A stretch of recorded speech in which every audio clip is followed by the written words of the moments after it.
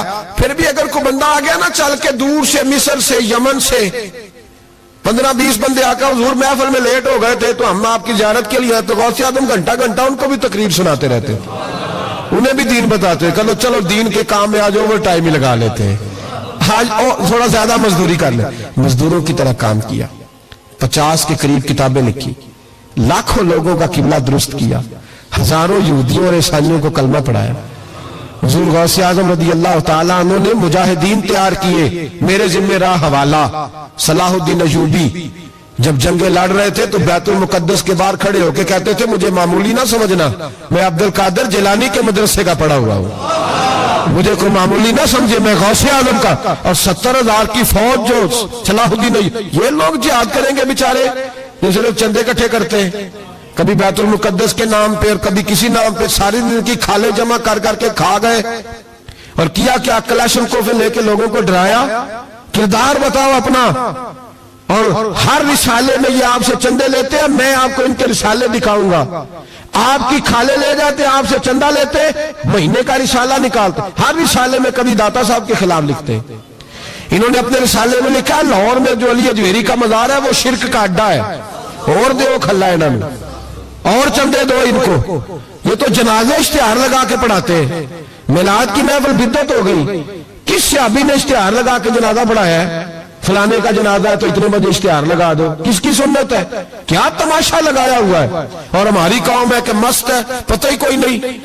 پھیلانے والے سب تمہارے یار ہو گئے، سمجھانے والے مفت گناہگار ہو گئے. کبھی ولیوں کے دشمنوں کی وجہ سے بھی جہاد ہوا ہے. صلاح الدین ایوبی کھڑے ہو کے کہنے لگے فلسطین میں، فرمایا میں لڑوں گا اس لیے کہ میں عبد القادر کے مدرسے کا طالب علم ہوں. اور فرمانے لگے یہ 70,000 فوج میرے ساتھ ہے، ساری غوث اعظم کو ماننے والی ہے. انقلاب غوث کے ماننے والے لائیں گے. یہ لوگ انقلاب برپا کریں گے جن کے دلوں میں بغض رہتا ہے اللہ کے ولیوں کا. اور ہر رسالے میں کبھی یہ کون سا جہاد ہے، کبھی بابا فرید کے خلاف لکھتے، کبھی غوث اعظم کے خلاف لکھتے. شرم نہیں آتی؟ کھالوں سے تم نے پجارو خریدی ہوئی ہے، کھالے کٹھی کر کے تم نے کلاشن کو لی ہوئی ہے، مکانوں میں رہتے ہو، اور قوم ہے کہ وہ دیکھتی نہیں. اور بھائی دنیا میں رہنا ہے تو کچھ پہچان پیدا کر. لباس خضر میں یہاں سینکڑوں رہزن بھی پھرتے ہیں. ہر داڑھی پگڑی والے کو دیندار نہ سمجھ لیا کرو، خدا را یہ پہچان پیدا کرو. جس کے مرضی پیچھے لگ جاتے ہو. حضور غوث پاک شیخ عبد القادر جیلانی رضی اللہ. اور آج کل کی میں جاتا ہوں نا محفلوں پہ تو میں دوستوں سے کہتا ہوں آپ کو دوست ٹائم لینے آتے تو میں پوچھتا ہوں محفل کیوں کرانی ہے؟ محفل ہے کہنے ثواب واسطے. تو میں کہا سورۃ یاسین پڑھا لو کار. ساری زندگی ثواب کے چکر میں رہو گے، انقلاب کب آئے گا؟ میلاد کی محفل کر لو، سارا سال برکتیں نازل ہوں گی. محفل کو ایک روپ دو، ایک رنگ دو. محفل ایک انقلاب کا نام. غوث اعظم نے ہمیں وہ والی محفل سکھائی ہے جس میں بے نمازی آتا تو نمازی بن کے جاتا، جس کے اندر چور ڈاکو آتا تو توبہ کر کے جاتا، جس کے اندر کوئی ماں باپ کا نافرمان آتا تو گھر جا کے ماں باپ کے پیروں میں بیٹھ جاتا. ثواب کے لیے محفل، ثواب کے لیے 11ویں. اس سے باہر آئے، بڑا ہو گیا یہ کام. نعت خان بھی چلے ہوئے ہیں پکے ہی، وہ بھی ادھر کو سفر کر رہے ہیں، ادھر کو سفر، وہ بھی سارے ثواب اکٹھا کر رہے ہیں. کہتے تو محفل کرا تو بخشیا جائے گا. جدے ہاتھ نوٹاں جدہ تھی انہوں کہتے چور صاحب شیر تیری نظر ہی. اور میں کہا ظالمہ شیر نبی پاک دا تے نظر بندے دی کر چھڑے کچھ سوچ. اور جس نے پیسے زیادہ دیے اس کہتے ہیں عاشق رسول ہے. میں کہا تو کتھوں موڑ لئی لوکاں نو عشق دی ڈگریاں ونڈدا پھردا ہے؟ کدھر سے تو نے یہ لے لیا سٹیمپ جو لگاتا ہے یہ عاشق ہے یہ عاشق نہیں؟ محفل کرانے والا بھاویں بجلی چوری کردا ہوے تو عاشق رسول ہے. تو یہ باہر ہے. حضور غوث اعظم ہر روز محفل ہوتی تھی لیکن جو آتا تھا اللہ اس کا دل بدل دیتا تھا. اور چونکہ ریاکاری نہیں تھی، تسنع نہیں تھی، بغداد میں محفل ہو رہی، غوث اعظم تقریر کر رہے ہیں، بارش شروع ہو گئی، لوگ بکھرنے لگے. تو حضور غوث اعظم رضی اللہ تعالیٰ عنہ سر جھکا کے کہنے لگے مولا تو دلوں کے بھید تو جانتا ہی ہے نا. اگر یہ بندے میں نے اپنے لیے اکٹھے کیے تو سارے بھگا دے، اور اگر تیرے لیے اکٹھے کیا تو پھر بھی تیری مرضی ہے. تو دلوں کے بھید جانتا ہے. لوگ کہتے ہیں سارے بغداد میں بارش ہوتی تھی، جہاں غوث اعظم کا جلسہ ہوتا تھا وہاں نہیں ہوتی تھی، وہاں نہیں ہوتی تھی، اس لیے کہ انہیں اللہ کو منانا آتا تھا. انہیں طریقہ بتا. حضور غوث اعظم نے اپنی گفتگو سے، تقریر سے، خطبے سے، الفتح الربانی حضور غوث اعظم کی تقریروں کی کتاب چھپی ہوئی ہے، آپ کے ملفوظات ہیں، آپ کے خطبے. وہ بھائی اس کو لوگ معمولی کام سمجھتے ہیں، بس ثواب کے لیے کر لو. خدا را غوث اعظم کا طریقہ تو سمجھو. اور پھر تبلیغ فرمائی، دین کا کام کیا، نذرانے نہیں بٹورے، نذرانے نہیں بٹورے. اور اس طرح نہیں کہ مولوی صاحب کا سیاست سے کوئی تعلق نہیں، میرے لاکھوں مرید ہے، میں نے نہیں چھیڑنا حکومت کو، ایسے نہ ہو جائے حکومت میرے خلاف ہو جائے، یہ کوئی چکر نہیں. بادشاہ وقت آیا نذرانہ دینے، وقت کا بادشاہ نذرانہ دینے آیا. وہ کہتا ہے میں رستے میں سوچ رہا تھا کہ اگر یہ ولی ہوئے تو مجھے پتا چل جائے، اگر تم نے سیب کھلائے نا، سیب کا موسم نہیں، پھر تو ولی اللہ ہے، اور اگر سیب نہ کھلائے تو پھر نہیں میں مانتا. ٹھیک ہے نا جی، جس طرح کے آج مرید ہوتے ہیں لوگ، کہتے ہیں سیب کھلائے تو پھر بادشاہ تھا نا. تو کہتے ہیں میں 2 تھیلیاں اشرفیوں کی بھی لے گیا کہ پیر صاحب کو پیسے دوں گا تو ذرا نرم بھی ہو جائیں گے میرے حق میں. پیر ہو جائے تو نرم اللہ ماشاءاللہ. کہتے میں گیا تو میرے دل میں خیال تھا اگر آج بے موسمہ سیب کھلائیں تو ولی مانوں گا. کہتے ہیں غوث اعظم نے یوں ہاتھ اٹھائے، موسم بھی نہیں تھا پر 2 سیب ان کے ہاتھوں میں آ گئے، اور آپ میری طرف سیب بڑھا کے کہنے لگے ولایت کو سیبوں سے نہیں تولنا چاہیے، تو سیبوں سے تولتا پھرتا ہے، یہ تو اللہ کی رضا والا کام ہے.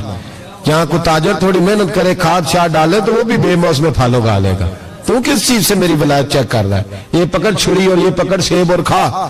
کہتا میں نے کاٹ کے کھایا تو سیب کڑوا نکلا. غوث اعظم کہنے لگا کیا ہوا، کڑوا ہے؟ کہا حضور ہاں. تو میں اپنے ہاتھ سے کاٹ کے ایک ٹکڑا دیا کہ کھاؤ. کھا کے کہنے لگا حضور آپ کے والا تو میٹھا ہے. تو سیب تو دونوں غیب سے آئے ہیں تو میرا کڑوا کیوں ہے؟ آپ کا فرمانے لگے غوث اعظم دونوں میٹھے تھے، ایک کو ظالم کے ہاتھ لگ گیا تو کڑوا ہو گیا ہے. میٹھے دونوں تھے، تو ظالم ہے نا، ظلم کرتا ہے، تو تیرے ہاتھوں کی وجہ سے کڑوا ہو گیا. ایک ہی تھے. اس نے 2 تھیلیاں اشرفیوں کی مصلے کے نیچے رکھی، کہنے لگا حضور نذرانہ ہے. فرمانے لگے ضرورت ہی نہیں، لے جا. اللہ کے بندوں کو، دنیا داروں کے نذرانوں کی ضرورت